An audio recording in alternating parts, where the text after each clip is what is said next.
அந்த நாள் மட்டும் அவருக்கு வந்து ஒரு ஹாஸ்பிட்டல் இருந்துட்டு அவர் வந்து தைரியமா வந்திருக்கு. அவர் வரவனா சொல்லியிருக்காங்க. எல்லாருமே என்ன சொல்லியிருக்காங்க, உங்களுக்கு உடம்பு சரியில்லை, ரொம்ப டயர்டா இருக்கு, வேண்டாம் அப்படின்னு. இல்ல அதெல்லாம் ஒண்ணும் கிடையாது, நான் வரேன். ஏன்னா அது ஒரு ப்ரொமோஷன் ஈவெண்ட் தான் பிளான் பண்ணாங்க அந்த படத்துக்கு. வேற ப்ரொமோஷன் ஈவெண்ட்டே இல்லை. ஒரு ஈவெண்ட் எல்லாருமே அந்த தேதியை கொடுத்துட்டாங்க. இப்போ வந்து நான் மாற்ற முடியாது. ஸோ அந்த தேதியை நான் வந்தே ஆகணும். எனக்கு வந்து ஜுரம் இருக்கு, நான் 102 டிகிரி ஜுரம் இருக்கு, குளிர் ஜுரம் இருக்குதுக்காக நான் வந்து மிஸ் பண்ண விரும்பல. பாத்துக்கலாம், எங்க ஆடியன்ஸ் வந்து என்ன ரிஜெக்ட் பண்ண மாட்டாங்க வந்தாரு. இன்னைக்கு ஆக்சுவலி பாத்தீங்கன்னா அதுவே பெரிய லெவல்ல பேச்சு பொருளா இருக்கு இந்த படத்துக்கு. ஆமா, ஓகேங்களா? அதாவது என்னடா இது விஷாலுக்கு இப்படி ஆயிடுச்சு அப்படின்னு சொல்லி அதுவும் ஒரு பெரிய விஷயம் தான். எப்பவுமே சொல்லுவாங்க எல்லாமே நன்மைக்கு தான் நடப்பது, எல்லாமே நன்மைக்கு தான், all is for good. So அந்த மாதிரி தான் அவருடைய அந்த ஒரு இது வந்து ஒரு எல்லார் மத்தியிலையும் அவரை பத்தி ஒரு சின்ன நெகட்டிவ் வந்து அதெல்லாம் போயிடுச்சு. திருஷ்டி சொல்லுவாங்க சுத்தி போட்ட மாதிரி அந்த ஒரு நிகழ்வுல வந்து திருஷ்டி எல்லாம் சுத்தி போட்டாங்க. அவர் is back to normal. And in fact அவர் ஃப்ரெண்ட்ஸ் எல்லாம் கூட இருக்காரு, ஜாலியா சிரிச்சு பேசியிருந்தாரு, நான் கூட பேசினேன். எல்லாருமே அவர் திருப்பி வந்துட்டாருன்னு சொல்றாங்க. இப்போ அவருக்கு கிடைக்கிற மிகப்பெரிய ஒரு என்ன சொல்றது சப்போர்ட் என்ன தெரியுமா? மதகஜரா கிடைக்கிற வெற்றி. கண்டிப்பா மதகஜரா வெற்றி அடைஞ்ச உடனே நீங்க பார்க்க போறீங்க பிரஸ் மீட் வச்சு அவர் எப்படி கொண்டாட போறாரு பாருங்க. அப்ப நீங்க சொல்லுங்க என்னடா இது இப்போ பார்த்து இப்படியா சொல்லுவாங்களே, இந்த வீடியோல போடுவாங்கல்ல, few days later அப்படின்னு நீங்க வீடியோ போடுறீங்களா இல்லையா பாருங்க. எத்தனை வருஷம் வந்தாலும் நம்ம அந்த படத்தை பார்த்து ரசிச்சே இருப்போம்ல. அப்படி ஒரு படமா இந்த படம் நாளைக்கு இருந்தது வச்சுங்களேன். ஆடியன்ஸ் மத்தியில எந்த ஒரு மிக்ஸ் டாக்கும் வராம இப்படி ஒரு பாசிட்டிவான டாக் வந்துடுச்சுன்னா பெரிய லெவல்ல கேம் சேஞ்சரா மாறும். அப்போ ஸ்டக்கா இருக்கிறதெல்லாம் பிரச்சனை கிடையாது. அப்போ ஸ்டக்கான படங்களும் வந்துடும். இண்டஸ்ட்ரிக்கும் ஒரு ஹிட் கிடைக்கும். ஸ்டக்கான படங்களும் இனிமே எல்லாரும் நம்பி கான்ஃபிடன்ட் வரும், கான்ஃபிடன்ட் வந்துடும். மதகஜரா மாதிரி இந்த படம் ஓடிடும் அப்படின்னு. இப்போ ரீரிலீஸ்லயே பெரிய கான்ஃபிடன்ஸ் கொடுத்த படம் இது பாத்தீங்கன்னா கில்லி. இந்த வருஷம் வந்து டாப் கலெக்ஷன்ல கில்லி ஒரு படம் சொல்லும் போது எவ்வளவு பெரிய சர்ப்ரைஸ். கண்டிப்பா என்னடா இது ரீரிலீஸ்ல இவ்வளவு பெரிய கலெக்ஷனா அப்படின்னும் போது ஒரு கேம் சேஞ்சரா ஒரு படம் இருக்குல்ல, அந்த மாதிரி கேம் சேஞ்சரா மதகஜரா வரும்னு எதிர்பார்க்கிறேன். நாளைக்கு பேசுவோம்.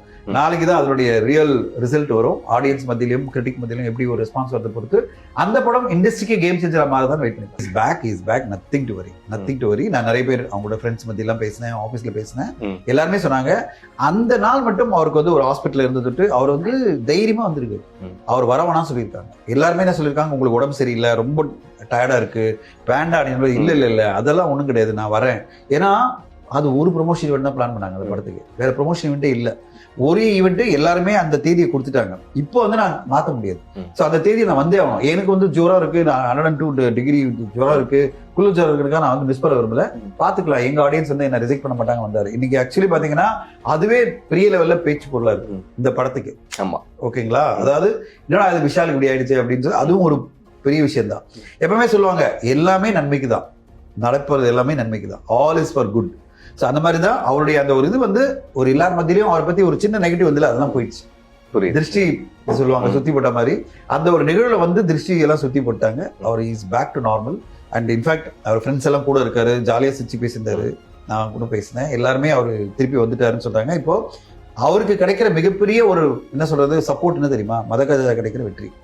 கண்டிப்பா மதகஜரா வெற்றி அடைஞ்ச உடனே நீங்க பார்க்க போறீங்க பிரஸ் மீட் வச்சு அவர் எப்படி கொண்டாட போறாரு பாருங்க. அப்ப நீங்க சொல்லுங்க என்னடா இது இப்போ பார்த்து இப்படியா சொல்லுவாங்களே, இந்த வீடியோல போடுவாங்கல்ல, few days later அப்படின்னு நீங்க வீடியோ போடுறீங்களா இல்லையா பாருங்க. நெக்ஸ்ட் ரிவ்யூ அப்படின்றது பாத்தீங்கன்னா ஆளால் ஒரு தராசு வச்சுட்டு வந்து படம் பாக்குறாங்க.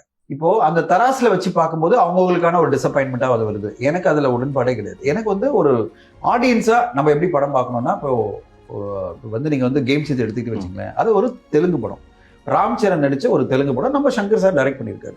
அந்த படத்தை பற்றி நான் பார்த்ததே எதுக்காகனா, நான் போய் படம் பார்த்தேன் ஃபர்ஸ்ட் டே, அதாவது 9 o'clock ஷோ பார்க்கணும்னு சொல்லிட்டு நான் 9:45 ஷோக்கு போயிட்டேன். எனக்கு காரணம் என்னன்னா, சங்கர் சார் எப்படி தெலுங்குல கரெக்டா ஃபிட் ஆயிருக்காரா, ஏன்னா தெலுங்கு மார்க்கெட் வேற, தமிழ் வேற, அந்த சென்சிபிலிட்டிக்கான ஒரு படமா பண்ணியிருக்காரா. அடுத்தது வந்து நம்மள எங்கேஜிங்கா, அவருடைய கிராண்டஸ் நம்மளுக்கு தெரியும், எங்கேஜிங்கான ஒரு எமோஷனல் ஸ்டோரி கொடுத்துருக்காரா, புதுசா ஏதாவது விஷயம் இருக்கா இதுல அப்படின்றதுக்காக தான் நான் போனேன்.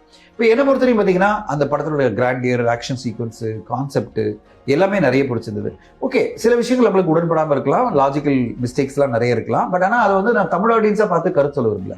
தெலுங்கு ஆடியன்ஸா அந்த ஆடியன்ஸ் ஏற்றுக்கிட்டாங்களா இல்லையா, இதுதான் நான் வந்து வெயிட் பண்ணி பார்த்துட்டு இருக்கேன். இப்போ வந்து அவங்க டிக்ளேர் பண்ணியிருக்காங்க 180 கோடி ரூபாய் ஃபர்ஸ்ட் டே அப்படின்னு.